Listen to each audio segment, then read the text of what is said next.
La révolution de Sankara, une référence pour tous les peuples d'Afrique.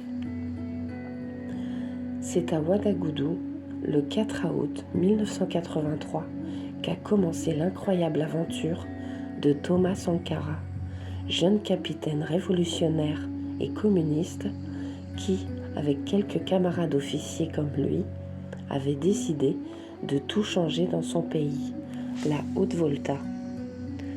La révolution qui débutait ce 4 août 1983 et qui valut à Sankara le surnom de Che Guevara africain, devait durer 4 ans, jusqu'à son assassinat le 15 octobre 1987 par certains de ses compagnons de lutte. Blaise, l'ami de toujours, allait prendre le pouvoir à sa place et le conserver jusqu'à son propre renversement par le peuple et sa fuite en Côte d'Ivoire en 2014.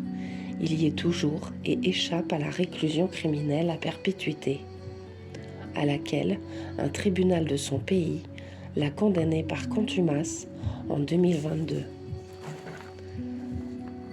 Ce jeune homme, Sankara, né en 1949 à la Haute-Volta, pays pauvre, avec 90% d'analphabètes, prêt à prendre la tête d'une révolution. 23 ans pile après une indépendance factice, avec l'ambition de tout changer, à commencer par les relations avec l'ancienne puissance coloniale, la France qui avait conquis le pays en 1895 et l'exploitant durement.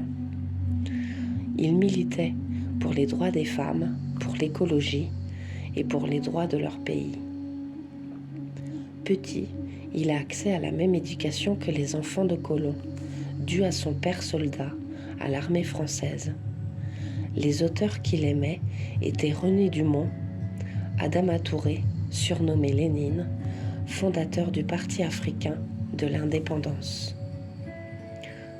Sankara avait étudié l'histoire des révolutions à travers le monde. Citation de Thomas Sankara. L'esclave qui n'est pas capable d'assumer sa révolte ne mérite pas que l'on s'apitoie sur son sort. Cet esclave répondra seul de son malheur s'il se fait des illusions sur la condescendance suspecte d'un maître qui prétend l'affranchir.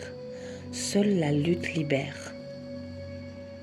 Un peuple conscient ne saurait confier la défense de sa patrie à un groupe d'hommes, quelles que soient leurs compétences.